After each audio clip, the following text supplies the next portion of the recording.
In commerce, supply chain management, the management of flow of goods and services, involves the movement and storage of raw materials, of work-in-process inventory, and of finished goods from point of origin to point of consumption. Supply chain management uses techniques with the aim of coordinating all parts from supplying raw materials to delivering, and a resumption of products, tries to minimize total costs with respect to existing conflicts among the chain partners.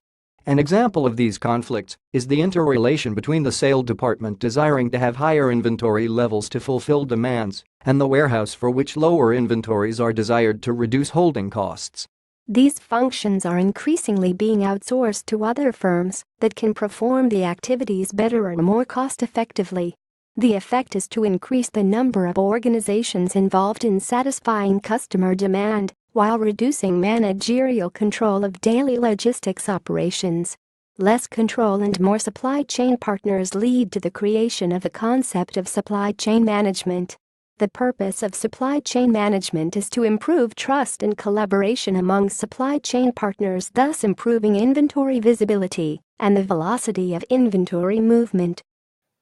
The term supply chain management was first coined by Keith Oliver in 1982. The concept of supply chain in management was of great importance long before the early 20th century, especially with the creation of the assembly line.